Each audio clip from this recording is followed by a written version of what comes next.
வணக்கம். நான் உங்கள் டாக்டர் ஆஷாலன் பேசுகிறேன். இன்னைக்கு என் பக்கத்தில் வந்துட்டு என்னோட இவங்க என்ன சொல்கிறேன், சகோதரன் சொல்லவா, சகோதரன். இவங்க வந்து கிட்டத்தட்ட 2012 எப்படி 2012 என்னோட கிளினிக்கு திருப்பத்தூர் கிளினிக் வந்தார். அப்போ நானே முத்தக்காய் வாங்க என் கிளினிக்கோடைய மூத்த பீஸ், அதாவது இவங்க தான் முத்தக்கா. நீங்கள் நிறைய பார்த்துருக்க மாட்டீங்க. நானும் இவங்கள மட்டும் திருப்பத்தூரில் கிளினிக் இருந்தது. அப்போ வந்துட்டு ஒரு நாள் வந்து இவர் வந்தார் 2012. வருஷம் இவரோட வீடியோ நான் போட்டுட்டு இருக்கேன். ஒரு 2-3 வருஷம் போட்டிருப்போமா ஐயா, போட்டிருக்கோம். அதில் வந்துட்டு 2 கிட்னியும் நீங்களே சொல்லுங்க, வேகமாக உங்களோட கதையை சுருக்கமாக சொல்லுங்க. 2 கிட்னி அப்படியே சுருங்கி போச்சு. 2 கிட்னியும் சுருங்கி போச்சு. உப்பு வியாதி இருக்குன்னுச்சு. நீங்க பேசுறது வந்து அடுத்த ஆளுக்கு புரியுற மாதிரி தெளிவா சத்தமா பிரிச்சு பேசுங்க. உப்பு பிரச்சனை, அடிவரை வலிக்குன்னு சொல்லிட்டு உப்பு பிரச்சனைன்னு சொல்லிட்டு டாக்டர்கிட்ட போனேன். அது இங்கிலீஷ் ஆங்கில மெடிக்கல் டாக்டர்கிட்ட போனேன். அப்போ அவங்க என்ன சொன்னாங்கன்னா, இது வந்து உப்பு கூடிருச்சு, உங்களுக்கு டயாலிசிஸ் பண்ணணும். உப்பு கூடிருச்சு, டயாலிசிஸ் பண்ணுங்க. என்னன்னா இன்னைக்கு காலையில வந்து அக்கா நீங்க வாங்க, இத்தனை வருஷமா இந்த அக்கா தான் அவங்களுக்கு தனியா பார்சல் சர்வீஸ் பண்ணிட்டு இருக்காங்க. மாசம் என்ன பண்ணாங்க, திருப்பத்தூர் கிளினிக்னு மாசம் அக்கா மாத்திரை வாங்கி கொடுப்பாங்க. அவங்க முத்தக்காக்கு வந்துட்டு ஹவுஸ் டெலிவரி. இவங்க நீங்க தனியா அங்க ஒரு கிளினிக் ஓபன் பண்ணிருக்கீங்களா? இல்ல. சரி, முதல்ல வந்தப்ப எப்படி வந்தாரு சொல்லுங்க, உங்களுக்கு ஞாபகம் இருக்கா? சொல்லுங்க.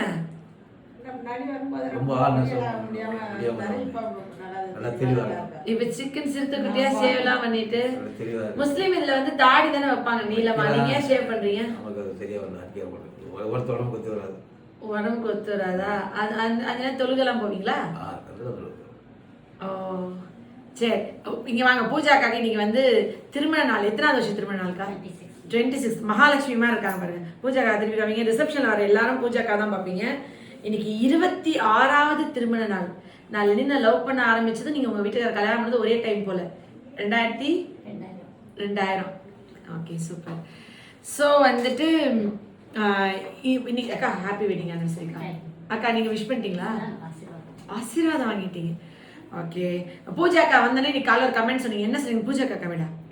இவங்களை பார்த்தோடனே நான் வந்து 21ஓட கிளினிக்லேருந்து பிரேக் எடுத்துருந்தீங்க. ரிலீஃப் ஆகிட்டேன் கொஞ்சம் முடியாமல் இருந்ததுனால. இப்போ சதர பஸ் ஸ்டாண்ட் நான் நேரில் வந்தோடனே அப்படி பார்த்தோன்னே ஷாக் ஆகிட்டேன். இவர் தானா அவர்? ஏன்னா ஃபஸ்ட் டைம் அந்த கிளினிக்கில் இருக்கும்போது பார்க்கும்போது ரொம்ப சோர்வாக, ரொம்ப டல்லாக, ஆளே ஒரு மாதிரி இருந்தார். உங்களுக்கு ஞாபகம் இருக்காக்கா? கண்டிப்பாக ஞாபகம். அவங்க மாதம் வருவாங்க. அதனால் பார்த்தோன்னே நல்லா இருக்கீங்களா நல்லா விசாரிச்சுட்டு என்னையும் அவர் கேட்டார். நல்லா என்னை பார்த்தோன்னே அவரும் கண்டுபிடிச்சிட்டீங்களா நீங்க? ஓ, இப்ப பழைய நண்பர்கள் மீட் பண்ண மாதிரி இருந்துச்சு. வந்து இப்ப ஆள் நல்லா சூப்பரா இருக்காரு. ரொம்ப திடமா தைரியமா நம்பிக்கையோட இருக்காரு. இதுலயுமே வந்து ஒரு நம்பிக்கை இருக்கணும். மருத்துவம் ஒரு நோய்க்கு வந்து மருந்து எடுக்க ஆரம்பிச்சிட்டா அது மேல ரொம்ப நம்பிக்கை இருக்கணும். அந்த நம்பிக்கையோட இவர் வந்தாரு. இன்னைக்கு சக்சஸ்ஃபுல்லா நிக்கிறாரு. இப்ப நீங்க எனக்கு மார்க்கெட்டிங் பண்ணிட்டு இருக்கீங்க. அதாவது மேடம் நல்லவங்க வல்லவங்கன்னு சொல்லிட்டு இருக்கீங்க. இது சொல்லணும்னு தேவையில்லை, ஒரு நம்பிக்கை இருக்கணும். நிச்சயமா. நீங்க அவரை வந்துட்டு ஒரு 5-6 வருஷத்துக்கு முன்னாடி பாத்தீங்களா? 19ல இருந்து பாத்துட்டாங்க. 2019ல பாத்தீங்க. பூஜாக்கா 2012, முத்தாக்கா 2012ல இருந்து பாக்குறீங்க. ஆனா எவ்வளவு பெரிய பேச்சாளராக என் கூட இருக்கவங்க வளர்ந்துருக்காங்க. பூஜாக்கா முத்தாக்கா என் கூடயே இருந்தாங்களே ரூம்லே. அப்போ வந்து பயங்கரமா பேசுவாங்க. அப்பெல்லாம் வந்து அவங்களே பாதி பேஷண்ட் எக்ஸ்பிளைன் பண்ணுவாங்க. அவங்களே இது சரியாயிரும் அப்படிலாம் சொல்லுவாங்க. அப்பெல்லாம் இது பண்ணுவாங்க. முத்தக்கா நான் இப்ப பார்த்தே ரொம்ப நாள் ஆச்சா. முத்தக்கா என்கிட்ட தூரம் போன உடனே மாறிட்டீங்க, தெரியுதா இப்ப உங்களுக்கு? என் கூடயே இல்ல முதல்ல இருக்கும்போது போல்டா பேசுவாங்க இல்லையாக்கா? இப்ப என் கூடயே முதல்ல வந்து 2007ல இருந்து 2018 வரைக்குமே முத்தக்கா வந்து பேஷண்ட்ஸ் ஹேண்டில் பண்ணாங்க. என் கூடயே இருப்பாங்களா. அப்ப என்னை பார்த்து நல்லா பேச ஆரம்பிச்சிட்டாங்க. ஒரு 10 வருஷம் கேப் விட்டோடனே, ஏன்னா நிறைய பேர் இதை சொல்றாங்க, உங்க கூடயே இருந்தப்ப இருந்தேன். இப்ப கீர்த்திலாம் கேட்பேன், பயங்கரமா அவளை டெவலப் பண்ணேன். அப்புறம் கொஞ்சம் வருஷம் விட்ட உடனே திருப்பி பழைய அவ நேச்சருக்கு போய் அப்படியே பேக் போயிட்டாங்க. அப்படி இருக்கக்கூடாதுல்ல, கண்டினியூ பண்ணணும்ல. பூஜாக்கெல்லாம் அவ்வளோ தயங்குவாங்க. இப்போ கேமரா முன்னாடி எவ்வளோ கான்ஃபிடென்ட்டாக ஒரு க்யூட்டாக செலிபிரிட்டி ஹீரோயின் மாதிரி பேசுகிறாங்க. அழகா பேசுறீங்க. ஓகே, நீங்க சொல்லுங்க. 2012 வந்தப்ப என்கிட்ட என்ன கேட்டாருன்னா, என்னோட மகன் வந்துட்டு இல்லம்மா தவறி போயிட்டாரு, நான் தான் என்னோட மருமகளா மருமகன் மருமகன மகன் மாதிரி பாத்தீங்களோ, மருமகன் தவறி போயிட்டாரு, மகன் மட்டும் தான் இருக்கா, 2 பேத்திகள் இருக்காங்க. 2 பேத்தி வயசுக்கு வர வரைக்கும் நான் இருந்தா போதும். கொஞ்சம் வருஷம் சொன்னா, ஐயா நீங்க உப்பு கூட இருக்கு, நீங்க டயாலிசிஸ் போங்க, நீ மருந்து கூட நீ காப்பாத்து, இல்லைன்னா பரவாயில்ல இப்படியே போட்டு இந்த உயிர், நான்லாம் டயாலிசிஸ் போக மாட்டேன், ஏன்னா எனக்கு செலவழிக்க யாருமே இல்லைன்னு. காப்பீடு இருக்கு, நிறைய இது இருக்கு. பட் அப்போ அவர் வந்துட்டு இல்லைன்னு என்னை தான் சூஸ் பண்ணாரு. நான் முயற்சி பண்றேன்னு சொன்னேன். அப்புறமா எத்தனை வருஷம் இருந்தா போதுன்னு கேட்டீங்க? 10 வருஷம் தான் போதும். 10 வருஷம் இருந்தா போதுன்னு கேட்டாரு. 2012 இப்ப 22 முடிஞ்சு 26 ஆயிடுச்சு. நான் வந்து உங்களை ஒரு 10 வருஷம் இருக்க வைக்கிறேன். நான் சொன்னேன் ஒரு 20 வருஷம் 20 வருஷம் கண்டிப்பா இருக்கு. 20 வருஷம் 20 வருஷத்துக்கு இருக்க வைக்கிறேன் நான் சொன்னேன். இப்ப எத்தனை வருஷம் வேணும்? ஒரு 30 இருந்தா கூட போதும். 2030 இருந்தா கூட போதும். 2030 வரைக்கும். அப்ப நீங்க கேட்கறது 4 வருஷம். நீங்க எல்லாத்தோட துவாசம் உங்களுக்கு இருக்குங்க ஐயா. நான் சொல்லியிருக்கேன்ல ஒரு வீடியோல, பக்ரீத் சமயத்துல வந்துட்டு அவங்களோட இதுல ஃபாரின்ல போய் வேலை பார்க்க நல்ல பசங்க வந்து கொஞ்சம் ஏதோ பங்கு பிரிச்சு வைத்திய செலவுக்குன்னு கொடுக்குற மணியில எடுத்து, இவர் எனக்கு வருஷம் ஃபுல்லா ஃபீஸ் கொடுக்க மாட்டாங்க, வருஷத்துக்கு ஒரு தடவை என்ன முடியுதோ, நான் இந்த வருஷம் ஒரு 4000 வச்சுக்கோங்க பாரு, ஒரு வருஷம் 5000 வச்சுக்கோங்க பாரு, மிச்சப்படி வருஷம் ஃபுல்லா நான் மருந்து ஃப்ரீயா கொடுத்துருவேன் அவருக்கு. அவர் வந்து அதுவே அது நடுவில் ஒரு தடவை 3000 தான் கொடுத்து இவர் தான் கிடைச்சிச்சுன்னாரு. என்கிட்ட மிச்சத்தில் லெனின் சட்டை வாங்கிக்கோங்கன்ட்டாரு. அவர் லெனின் சட்டை வந்து கேட்கவே கூடாது, அவரா ஏதாவது முடிஞ்ச, அதுவும் எதுக்காகனா அந்த பொறுப்பு இருக்கணும், அந்த மருந்து அவ்வளோ எக்ஸ்பென்சிவ் மெடிசன்றதுக்காண்டி. உயிர் ஆபத்தான நோய்கள் இந்த மருந்து கொடுக்கலன்னா உயிரை காப்பாற்ற முடியாதுன்ற நோய்களுக்கு மட்டும்தான் நான் ஃப்ரீ ட்ரீட்மெண்ட் கன்செஷன் கொடுக்குறேன், எல்லாருக்கும் கிடையாது. ஏன்னா இந்த மருந்தை நானே காசு கொடுத்து வாங்குறேன், என்கிட்ட வேலை பார்க்குற எல்லாருக்கும் நான் சம்பளம் கொடுக்கணும். அண்ட் அவங்க எல்லாரையும் லைஃப்பில் உயர்த்தணும். இப்போ முத்தாக்கா வந்து 2 வீடு கட்டி பையனை பெருசாக படிக்க வச்சு ஒரு பையனை ஃபாரின் அனுப்பிச்சு கல்யாணம் பண்ணி அப்படியே மாசாக உட்காந்துருக்காங்கன்னா அதுக்கு ரீசன் வந்து அவங்க எனக்காண்டி உழைக்கிறாங்க. அந்த உழைப்புக்கு நான் அவங்க லைஃப்பை உயர்த்தணும். அந்த மாதிரி எல்லாருமே. சாந்தாக்கா அவங்க பொண்ணு வந்துட்டு MBBS ஜாயின் பண்ணியிருக்கு. ஜெயராணி அக்கா அவங்க பிள்ளைங்க எம்டெக் முடிச்சிருக்காங்க. சாந்தாக்காவோட பெரிய பையன் MBA முடிச்சிருக்கான். இப்போ பூஜாக்கா பொண்ணு வந்து PhD ஜாயின் பண்ண போகிறாங்க. ஒவ்வொருத்தவங்களோட லைஃப்பும் உயரும் போது, இப்போ ரீசெண்டாக கூட நந்தினி அக்கா வீடு பார்த்தீங்க, கிரகப்பிரவேசம் நான் போயிருந்தேன். ஸோ அவங்க லைஃப் எல்லாத்தையும் சேர்த்து உயர்த்த வேண்டிய ஒரு பொறுப்புணர்வு இருக்குது. அண்ட் வந்து இவங்களுக்கு வந்துட்டு என்னோட மருந்துகள் தாண்டி கடவுள் நான் ட்ரீட் பண்ணுற ஒவ்வொரு பேஷண்ட்ஸ் கூடயும் துணையாக இருக்காங்க. அண்ட் உங்கள் எல்லாரோட அன்பு, ப்ரேயர்ஸ், துவா. யோசிச்சு பாருங்களேன், மருமகன் தவறிட்டாரு, மகள் மட்டும் இருக்கா. அந்த மகளோட 2 மகள்களை அனாதையா விட்டுட்டு போயிடக்கூடாதுன்ற அவரோட படபடப்பும் ஒரு பதபதைப்பும் அந்த பொறுப்பும் எவ்வளோ ஒரு கவலை இருந்திருக்கும், எவ்வளோ ஒரு போராட்டம் இருந்திருக்கும். எது தின்னா பித்தம் தெளியும்னு அவர் ஓடின இடத்துல கடவுள் வந்து ஒரு சின்ன வெளிச்சமா அவங்க கேட்குற துவாசா இல்லை அவங்களோட தொழுகைகளா இல்லை அவங்களோட நம்பிக்கைகளோ, கடவுள் ஒரு நோய் கொடுத்தா அதுக்கான தீர்வை உன்னை சுற்றி வச்சிருப்பாருன்றது முழுமையாக நம்புகிற ஒரு மதம் வந்துட்டு முஸ்லீம். அதில் நீங்கள் ஆனால் வார்த்தைக்கு வார்த்தை இன்ஷால்லாம் சொல்லி நான் கேட்டதே இல்லை. சொல்லுவீங்களா? ஓ, அதனால அது வந்து ரொம்ப நம்பாங்க. அந்த மாதிரி ஒரு தீர்வு நோய் கொடுத்தா, இது எனக்கு முதல் நீங்கள் சொல்லியிருக்கீங்க, ஞாபகம் இருக்கா உங்களுக்கு? ஒரு நோய் கொடுத்தா அதுக்கு தீர்வு பக்கத்தில் வச்சிருப்பான், அப்படி இல்லாத ஒரு நோயை கொடுக்க மாட்டான் அல்ல அப்படின்றத அந்த ஒரு நம்பிக்கை. அதிகபட்சமாக டயாலிசிஸ் பண்ணி புது கிட்னி மாற்றிருந்தா கூட 14 வருஷத்துல இப்படி இருந்திருப்பீங்களான்னு எனக்கு தெரியல. என்னங்கய்யா? டயாலிசிஸ் பண்ணால் கண்டிப்பாக இருக்க மாட்டான். இல்லைங்கய்யா, டயாலிசிஸ் பண்ணி ஒரு புது கிட்னியே மாத்துறீங்க, நல்லா செலவழிச்சு ஒரு 14 வருஷம். அந்த இந்த ஸ்ட்ரென்த்து, இந்த கைகள், இந்த திடகாத்திரம் இருக்குமா?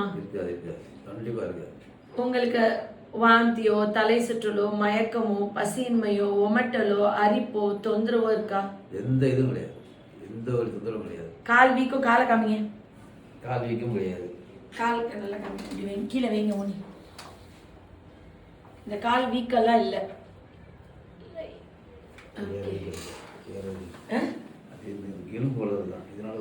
ஓ, இங்க குதிய, இதுக்கு நீங்க என்ன மருந்து வாங்கல? ஓ, நான் வெறும் கிட்னிக்கு தான் டாக்டர் நினைச்சிட்டீங்களா நினைச்சேன். இல்லை, நான் போனதுக்கு அங்கே பிசியோதெரபி போனேன். அவர் சொன்னார், வலி ஊசி போடுங்க, மாத்திரை வாங்க, நான் பார்த்துக்கிறேன். ஓ, பிசியோதெரபியில் அதில் ஊசி போடணுன்னாங்களா அந்த இடத்துல? வலி மாத்திரை தரணும்ல, வலி மாத்திரை சாப்பிடக்கூடாதுன்னா நான் மேடத்தை கேட்டுக்கிறேன். ஓகே, பல்லாயிரம் பேரோட நம்பிக்கையா கடவுள் என்ன வச்சது வந்து என்ன புண்ணியம் பண்ணேன், என்ன பாக்கியம் பண்ணேன், என்ன ஜென்மத்தில் என்ன தவம் இருந்தேன் இந்த வரம் வாங்கி ஆஷாவா நான் பிறக்கிறதுக்குன்னு தெரியல. அது உங்கள் எல்லாரோட அன்பு ஆசீர்வாதமும். நம்பிக்கையே இல்லாத இடத்துல வாழ்க்கையை இனி நம்ம எப்படி வாழ போகிறோம், எத்தனை நாள் அப்படின்னு நினைக்கிற டைமில் நான் வந்து ஆஷா போய் பார்ப்போம் அப்படின்ற ஒரு நம்பிக்கையோடு என்னை வந்து அந்த சொன்ன வார்த்தை ஒரு அன்னைக்கு தைரியம் சொல்கிறதுக்காண்டி ஒரு வார்த்தைக்கு என்ன சொல்லணும், கவலைப்படாதீங்கய்யா ஒரு 20 வருஷம் இருக்க வச்சுருேன், பேத்திகள் கல்யாணம் பண்ணி அவங்க பேரப்பிள்ளைலாம் பார்த்துட்டு போயிருங்க அப்படின்னு. இப்போ எத்தனாவது வருஷம் ஆச்சு இது? 14 வருஷம் ஆச்சு. 14 வருஷம் ஆச்சு. இன்னும் 6 வருஷம் எனக்கு டைம் இருக்கு. ஓ அதை கனெக்ட் பண்ணி தான் 2000. ஆனால் நீங்கள் என்ன 2 வருஷம் குறைச்சி 2030ன்றீங்க. பேத்திகளை கட்டி கொடுத்துடலாம் எண்ணம். சரி, இன்னைக்கு உப்பு செக் பண்ணிட்டு வந்திருக்காரு. அவரோட உப்பு ரிப்போர்ட் இதை காமிச்சுங்க. இன்னைக்கு பேரை மட்டும் டேட் 9/6/2026. யூரியா வந்து 64 50க்குள்ள இருக்கணும். கிரியேட்டினின் வந்து 3.4 1.2க்குள்ள இருக்கணும். இன்னும் இந்த உப்பு நார்மல் ஆயிடுச்சுன்னா நார்மல் ஆகலை. ஏன் உப்பை நார்மல் ஆக்க முடியலன்னா கிட்னி சுருங்கி இருக்கவருக்கு. கிட்னி வந்து 7 கீழே 6 சென்டிமீட்டர் 7னா டயாலிசிஸ் போகாமல் மெயின்டைன் தான் பண்ண முடியுமோ இல்லையா, க்யூர் பண்ண முடியாது. கிட்னி 10 சென்டிமீட்டர் இருக்குது 9 சென்டிமீட்டர் இருக்குன்னா அந்த கிட்னி வந்து அபோவ் 8 இருந்தால் கூட ஒரு சான்சஸ் வந்து கொஞ்சம் நல்லா இருக்கும் ப்ராக்னோசிஸ்க்கு. நீங்கள் எப்போ என்கிட்ட வரீங்கன்றது தான் மேட்டர். எல்லாருமே என்ன நினச்சிக்கிறாங்கன்னா கிட்னி பேஷண்ட்ஸ் எல்லாருமே டயாலிசிஸ் போகணும் அப்படின்னு சொல்கிறாங்கல்ல, அந்த மூமெண்ட்டில் வேறு ஏதாவது சிஸ்டம் இருக்கான்னு தேடுறாங்க. ஒரு கிட்னி லைட்டாக உப்பு கூடுது, யூரியா கிட்னி லைட்டாக கூடுது, ஜிஎஃப்ஆர் வந்து ஒரு குறையுது, கிட்னியோட ஃபில்டர் வந்து கொஞ்சம் கம்மியாகுது, இல்லை யூரினில் ப்ரோட்டீன் லீக் ஆகுது, அப்பயே போய் ஒரு ஹோமியோ டாக்டரை கன்சல்ட் பண்ணி அதை சரி பண்ணிக்கலாம் அப்படின்றது ஆப்ஷன்.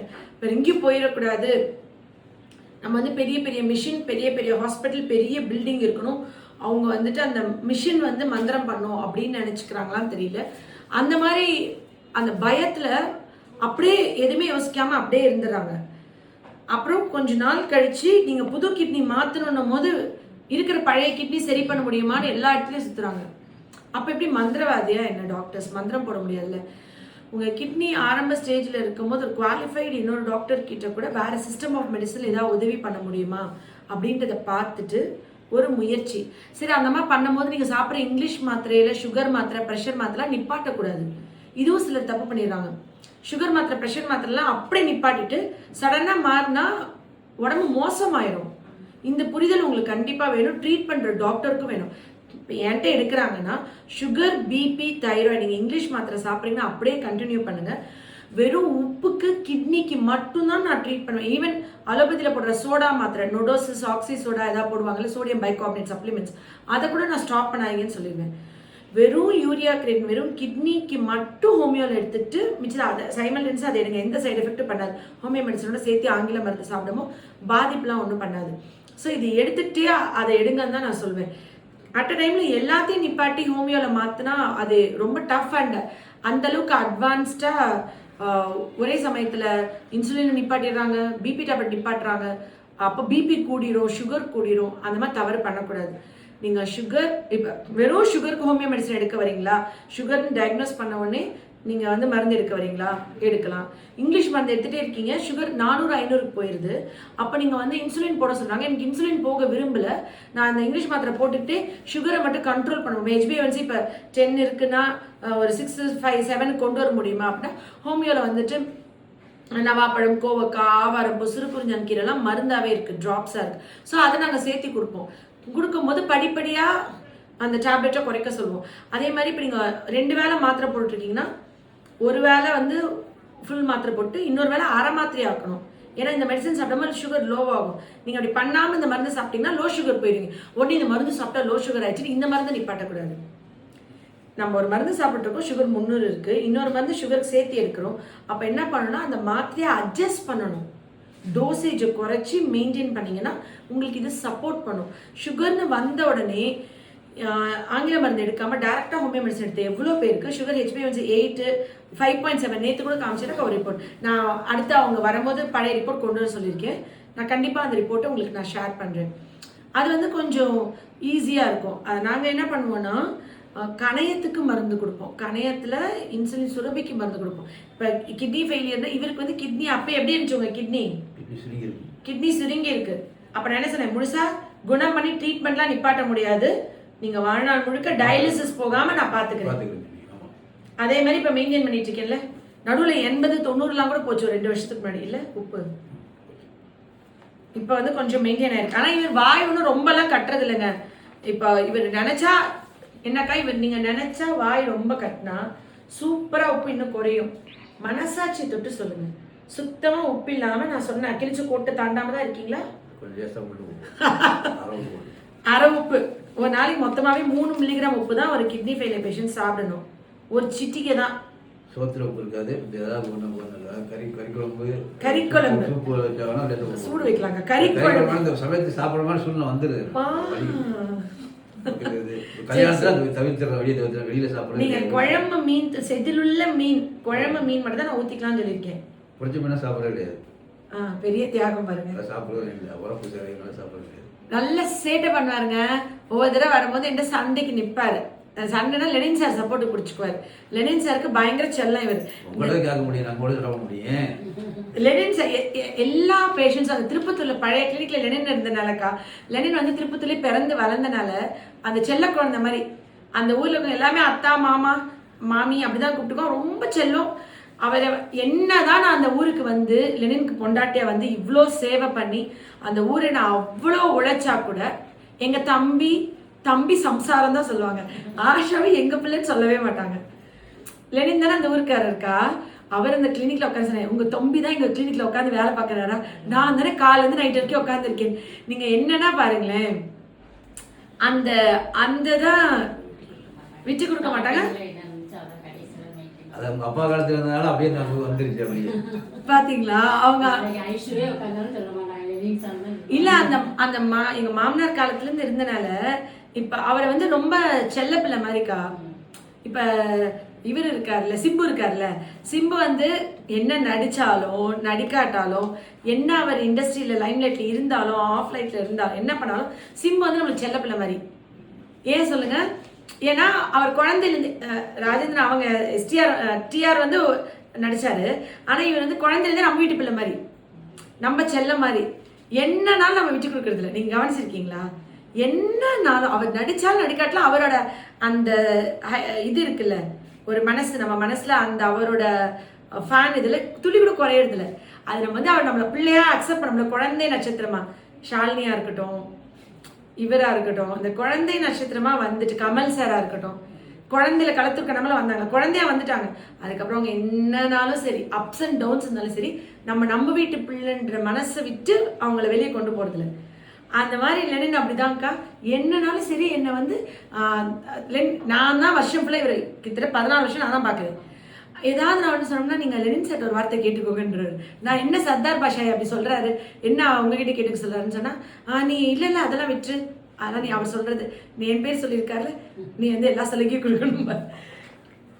ரொம்ப அந்த ஒரு அன்பு தான். சரி, கடவுளுக்கு நான் நன்றி சொல்கிறேன். என்னன்னாலும் அதே மாதிரி தான் இப்போ ஐஷுவை நான் அவங்க எல்லாருக்கும் கொடுக்குறேன். ஐஷு வந்துட்டு உங்க எல்லாருக்கும் பிள்ளையா நான் வந்துட்டு இது பண்றேன். நீங்க நான் இந்த உலகத்துல உயிரோட இருக்கேனோ இல்லையோ, நான் அவ என்னைக்குனாலும், அவ எவ்வளவு உயரம் வந்தாலும் சரி, என்ன வந்தாலும் சரி, நீங்க எல்லாரும் ஐஷு வந்து உங்க குழந்தையா அவளை பயங்கரமா பார்த்துக்கணும். இதுதான் நான் எல்லாத்தையும் கேட்டுக்கிறேன் இந்த நாள்ல. நம்மளோட இதை செய்யறோம். நம்ம அது மாதிரி என் பிள்ளைகளை உங்கள் பிள்ளைகளாம் நீங்கள் என்றைக்குமே அஸ்வின் ஐஷு அவங்களோட அப்ஸ் அண்ட் டவுன்ஸ் அண்ட் இதில் விட்டு கொடுக்காம அந்த குழந்தைங்களையும் நீங்கள் பிளஸ் பண்ணிகிட்டே இருக்கணும். இதே மாதிரி பல்லாயிரம் பேருக்கு என்னோட ஹீலிங் டச் கிடைக்கணும்னு சொல்லிட்டு நான் கடவுளை வேண்டிக்கிறேன். Love you all. நன்றி. நம்ம இன்னும் அடுத்த வருஷம் போடுவோம் வீடியோ. 2027 ஜூன் மாதம். அடுத்து பக்ரீத் முடிஞ்சு ஒரு 4 நாளில் வருவார் வீடியோ போட. இப்போ பக்ரீத் முடிஞ்சு ஒரு வாரத்துக்கு மேலே இருக்குமே. ஓகே, இந்த வருஷம் கலெக்ஷன் எப்படி? நிறைய பேர் வந்துட்டு இல்லை அப்படிலாம் வைத்தியத்துல பாக்குறவங்க, வியாதியில இருக்கவங்க, வயசானவங்க, முடியாதவங்க, கஷ்டப்படுறவங்களுக்கு உங்க சமூகத்துல இருக்கவங்க உதவி பண்றது இல்லையா? உதவி பண்ணுவாங்க. நிறைய பேர் உங்க கஷ்டத்துல இருக்காங்க. அப்படி எல்லாருக்கும் எல்லாம் செய்ய முடியாதுல்ல. நீங்க யார்ட்டையும் எதிர்பார்க்கறது இல்லை. இப்போ எனக்கு கொடுத்துட்டு போற காசு பையன் அவர் இங்கே வந்துட்டு அந்த சண்டைகள் வந்துட்டாரு. இப்போ என் மைண்ட்டை தான் சொல்லி என் பையன் தாரா சொல்லிட்டு வேண்டாம். வேணாம் வேணாம் வேணாம். இன்னும் அவ உங்களுக்கு வந்து ஃப்ரீ ட்ரீட்மெண்ட் தான். இனி நீங்க அந்த நீங்க ₹1 கூட வாங்காதீங்கக்கா சர்தார் பாஷா ஐயாட்ட. இல்லை இந்த வருஷம் கட்டிடுறேன். இப்படிதான் சொல்லி போன வருஷமா சொன்னீங்க. லெனின் சார் போன வருஷம் வாங்க வேணான்னாரு. இவர் நீங்க கொடுக்குற வருஷத்துக்கு ஒரு தடவை அந்த 3000-4000 அது ஒண்ணுமே ஆகாது. இந்த மருந்து மாசம் மருந்து அதோட விலை எவ்வளவு தெரியுமா? எல்லா ஃப்ரீ உங்களுக்கு தரேன். இது என்னையோட இல்லாதவங்களுக்கு ஏதாவது கொஞ்சம் உதவி அது நீங்களே உங்க கையால செய்யுங்க. அதை நீங்களே உங்க கையால என்னை விட முடியாத யாராவது இந்த மாதிரி இருக்கிற பேத்திகள் படிப்பு செலவுக்கு எதுக்காவது உதவி பண்ணிட்டு போங்க. உங்களுக்கு 12 வருஷம் இல்லை இன்னும் 20 வருஷம்னாலும் நான் வாழ்ற நாட்கள் முழுக்க உங்களுக்கு மருந்து ஃப்ரீ. அதனால எந்த காசும் இங்க கொடுக்க தேவையில்லை. நீங்க வந்துட்டு அடுத்த 2027 ஜூன் மாசம் நாங்க ஐயாவோட வீடியோ போடுவோம். நீங்க அதுக்காக வெயிட் பண்ணுங்க. என்னங்க ஐயா? அடுத்த வருஷம் அடுத்த வீடியோ வருஷம் ஒரு வீடியோ போய் 2-3 வருஷமா போட்டுட்டு இருக்கோம் ஐயா. Okay, love you all. நன்றி.